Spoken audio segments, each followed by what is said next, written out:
Patriarcas e Profetas, na linguagem de hoje, Os Escolhidos, capítulo 13, A Prova de Fé. Esse capítulo é baseado em Gênesis 16, 17, 21 e 22. Abraão acreditou na promessa de que teria um filho, mas não esperou que Deus cumprisse a sua palavra de acordo com o seu tempo. Deus permitiu que a promessa demorasse a se cumprir para provar a fé de Abraão, porém, ele não conseguiu suportar a prova. Já idosa, Sara sugeriu um plano para que a promessa divina se cumprisse, que Abraão se casasse com uma de suas servas. A poligamia não era mais considerada como pecado, mas não deixava de ser uma transgressão da lei de Deus, com consequências fatais para a santidade e paz da família. O casamento de Abraão com Agar resultou em mal, não somente para sua casa, mas para as gerações futuras. Orgulhosa por ser a nova esposa de Abraão e pela possibilidade de se tornar a mãe de uma grande nação que viria de sua descendência, Agar ficou cheia de si. Os ciúmes entre Sara e Agar perturbavam a paz do lar que tinha sido tão feliz. Sendo obrigado a escutar as reclamações das duas mulheres, Abraão tentou restabelecer a harmonia, mas não conseguiu. Embora Sara tivesse insistido para que ele se casasse com Agar, agora ela o acusava de ser o errado. Ela queria mandar a rival embora. Abraão se recusou a permitir isso, pois Agar seria a mãe de seu filho, que ele tão ansiosamente esperava, o filho da promessa. Mesmo assim, ele ainda deixou Agar sob o domínio de Sara, pois era sua senhora. Então, Sarai tanto maltratou Agar que ela acabou fugindo. Gênesis capítulo 16, versículo 6. Agar foi para o deserto. Enquanto descansava ao lado de uma fonte, sozinha e sem amigos, apareceu um anjo do Senhor. Chamando-a de Agar, serva de Sarai, ele lhe disse: volte à sua senhora e sujeite-se a ela. Com a repreensão, porém, ela acrescentou palavras de conforto. Multiplicarei tanto os seus descendentes que ninguém os poderá contar. Gênesis capítulo 16, versículo 10. Então, ela foi instruída a dar a seu filho o nome de Ismael. Deus ouvirá. Quando Abraão estava quase com 100 anos de idade, a promessa de um filho foi renovada. Sara, sua mulher, lhe dará um filho, e você lhe chamará Isaque. Com ele estabelecerei a minha aliança. E no caso de Ismael, disse ele, levarei em conta o seu pedido. Também o abençoarei, e dele farei um grande povo. A poligamia traz sofrimento. O nascimento de Isaque encheu as tendas de Abraão e Sara de alegria, mas para Agar, esse acontecimento destruiu seus maiores sonhos. Todos pensavam em Ismael como o herdeiro das riquezas de Abraão e das das bênçãos prometidas aos seus descendentes. De repente, ele foi colocado de lado. Mãe e filho odiaram o filho de Sara. A alegria de todos aumentou sua inveja, até que Ismael passou a zombar abertamente do herdeiro da promessa de Deus. Sara viu no espírito de revolta de Ismael uma contínua fonte de desentendimento e insistiu com Abraão que mandasse Agar e Ismael embora do acampamento. Abraão ficou muito angustiado. Como poderia mandar embora Ismael, seu filho, a quem ele tanto amava? Confuso, suplicou a direção divina. Por meio de um anjo, o Senhor orientou a concordar com o desejo de Sara. Dessa forma, ele poderia restabelecer a harmonia e a felicidade à sua família. O anjo prometeu que Deus não abandonaria Ismael e que ele se tornaria pai de uma grande nação. Abraão obedeceu, mas não sem profundo sofrimento. O coração do pai estava muito angustiado quando ele se despediu de Agar e de seu filho. A santidade do matrimônio deveria ser preservada por todo o tempo. Os direitos e a fidelidade desse relacionamento precisavam ser protegidos com muito cuidado, mesmo que à custa de grande sacrifício. Sara foi a única verdadeira esposa de Abraão. Nenhuma outra pessoa estava autorizada a partilhar de seus direitos. Ela não queria que Abraão dividisse seus sentimentos com outra, e o Senhor não a reprovou por exigir de sua rival exigir que sua rival fosse banida de casa. Exemplo para todas as gerações. Abraão deveria ser um exemplo de fé para as gerações futuras. Ainda assim, sua fé não foi perfeita. Ele mostrou falta de confiança em Deus quando se casou com Agar. Então, para que alcançasse o nível mais alto de fé, Deus o submeteu a outra prova, a mais difícil que qualquer ser humano jamais foi chamado a suportar. Em uma visão à noite, Deus ordenou que ele sacrificasse seu filho sobre o monte que Deus iria lhe mostrar. Já com 120 anos de idade, Abraão não tinha mais a força da juventude. No auge da idade adulta, é possível enfrentar com coragem as dificuldades e aflições que fariam o coração desanimar nos anos da velhice. Apesar disso, Deus havia reservado a prova mais difícil para o momento em que Abraão já estava idoso e desejando o descanso. Abraão era muito rico e considerado um príncipe poderoso pelos governantes de toda aquela região. O céu parecia ter rodeado de bênção sua vida de sacrifício e paciente perseverança. A ordem para oferecer Isaque. Em fiel obediência, Abraão tinha deixado seu país natal e andado como estrangeiro na terra que deveria receber como herança. Havia aguardado por muito tempo o nascimento do herdeiro prometido. Seguindo a orientação de Deus, Abraão havia pedido a Ismael e Agar que fossem embora. Agora, quando parecia que suas esperanças estavam para se realizar, ele recebia uma prova maior que todas as outras. A ordem deve ter esmagado de angústia o coração daquele pai. Tome seu filho, seu único filho Isaque, a quem você ama, sacrifique-o ali como holocausto. Gênesis capítulo 22, verso 2. Isaque era a luz de seu lar, a alegria de sua velhice, o herdeiro da bênção prometida. Entretanto, Deus lhe ordenou que ele mesmo derramasse o sangue daquele filho. Para Abraão, isso parecia algo impossível. Satanás estava a postos para sugerir que ele estava sendo enganado. Pois a lei divina ordena: não matarás. Deus não exigiria o que tinha proibido. Ao sair da sua tenda, Abraão relembrou a promessa de que sua descendência seria tão numerosa quanto as estrelas. Como Isaque poderia ser morto se essa promessa deveria ser cumprida por meio dele? Abraão se prostrou e orou, como nunca antes, para obter alguma confirmação da ordem, para saber se ele realmente tinha que cumprir esse terrível dever. Lembrou-se dos anjos que tinham sido enviados para revelar o propósito de Deus de destruir Sodoma e lhe trazido a promessa desse mesmo filho Isaque. Foi até o lugar onde já havia se encontrado antes com os mensageiros celestiais, na esperança de receber outra orientação. Mas ninguém apareceu. A ordem de Deus estava clara em seus ouvidos. Tome seu filho, seu único filho Isaque, a quem você ama. Ele deveria obedecer a essa ordem. Estava amanhecendo e ele tinha que começar a viagem. Ao retornar à tenda, foi até onde Isaque dormia o sono calmo e profundo da juventude e inocência. Por um momento, o pai olhou para o rosto de seu filho e então voltou tremendo em desespero.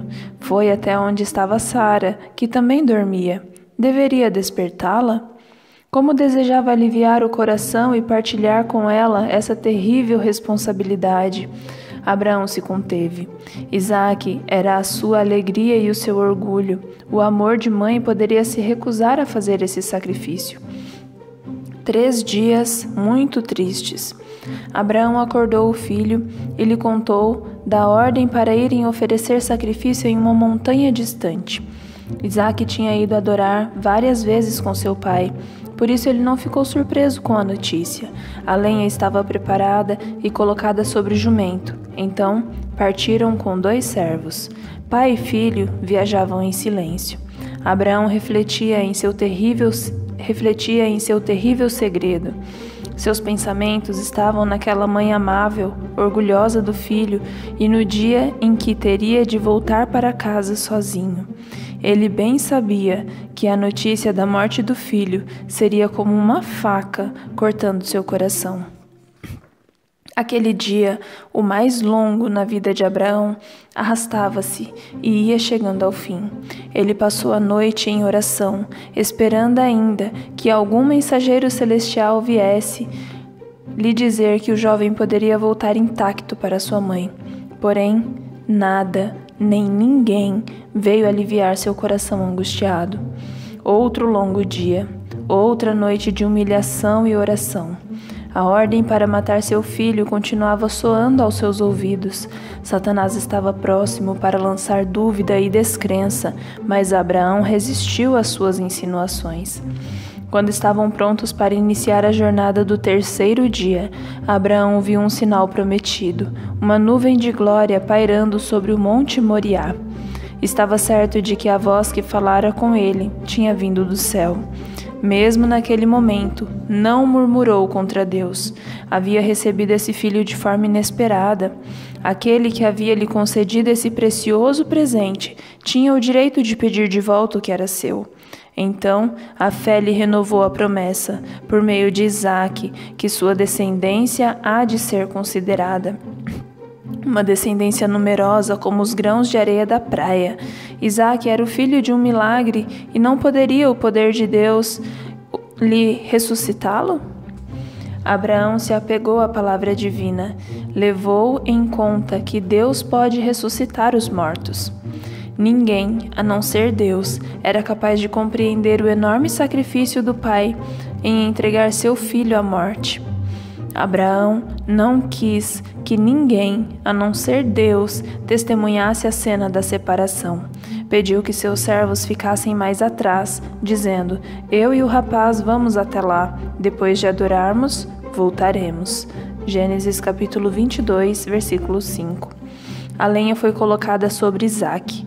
O pai pegou a faca e as brasas. Juntos começaram a subir em direção ao topo da montanha. O jovem finalmente disse: "Meu pai, as brasas e a lenha estão aqui, mas onde está o cordeiro para o holocausto?" Que prova foi essa? Como aquelas carinhosas palavras, "meu pai", feriram o coração de Abraão. Ele ainda não podia lhe dizer.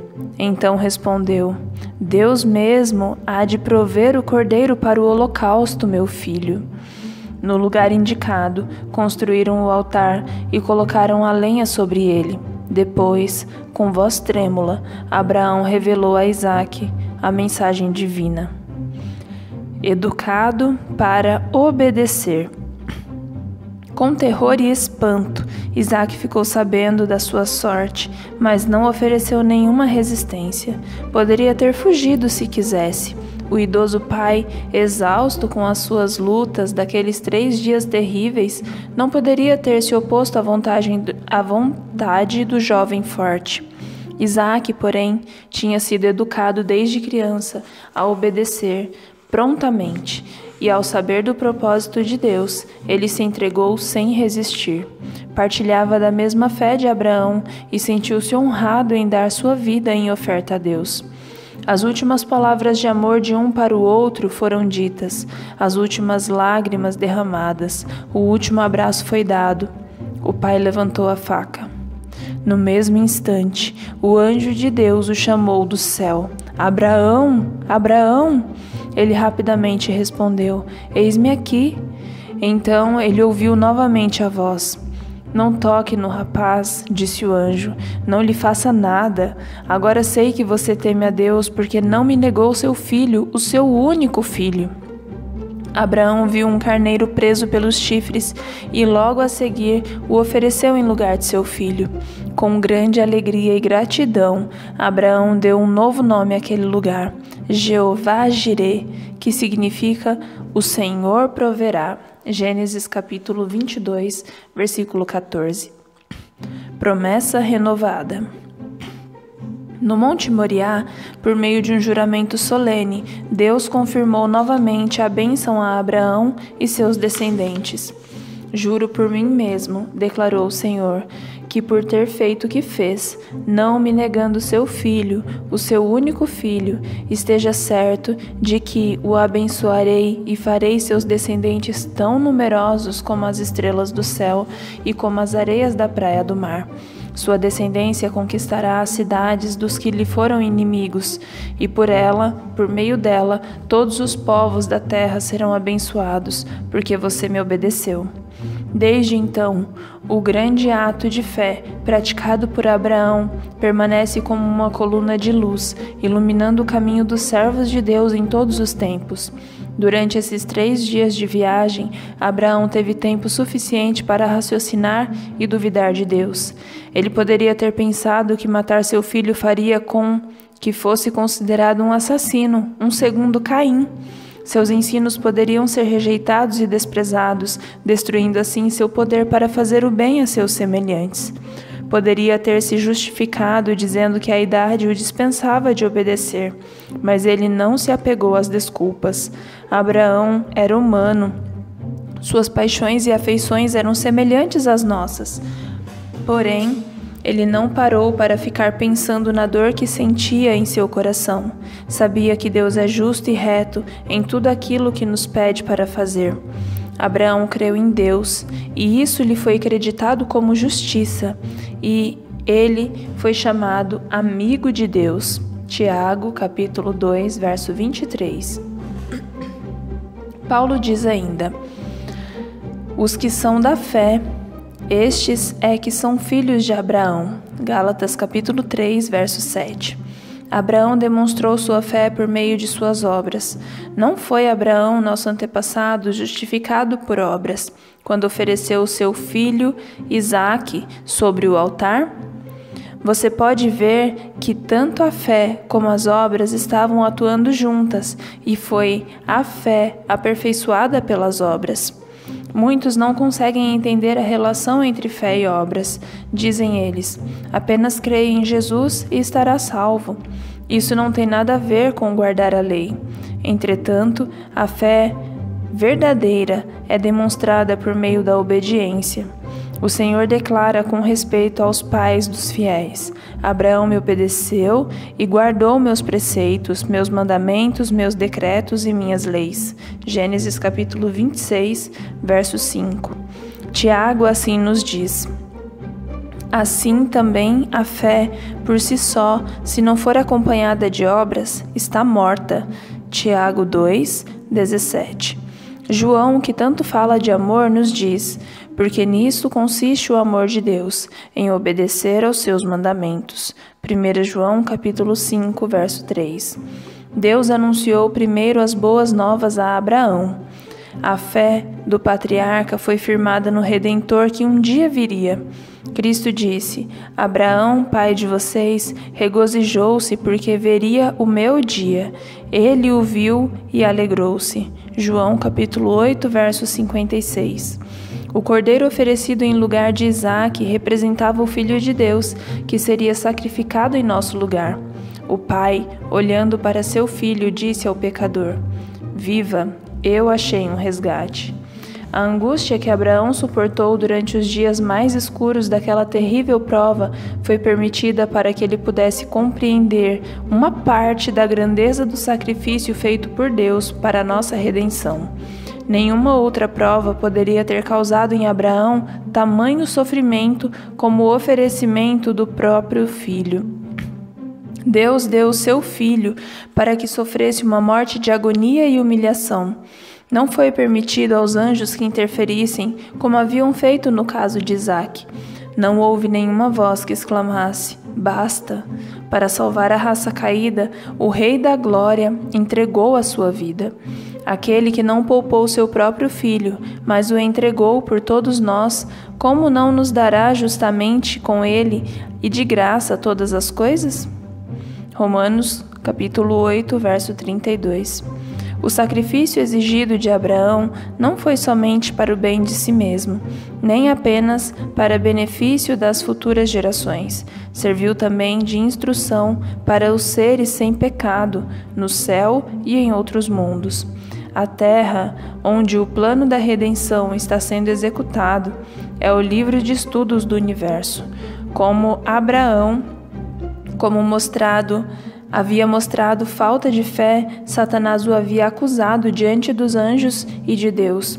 O Senhor desejou provar a lealdade de seu servo, perante todo o céu, para demonstrar que nada menos que a perfeita obediência pode ser aceita, explicando assim de forma mais clara para eles o plano da salvação. A prova dada a Adão no Éden não envolvia sofrimento, mas a ordem que foi dada a Abraão exigia o mais angustiante sacrifício. Todo o céu contemplava com espanto e admiração a inabalável obediência de Abraão. Todo o céu admirava sua lealdade. Ficou provado que as acusações de Satanás eram falsas. A aliança feita entre Deus e Abraão provou que a obediência será recompensada. Quando a ordem foi dada a Abraão para oferecer seu filho, todos os seres celestiais observaram com intenso interesse cada passo no cumprimento dessa ordem.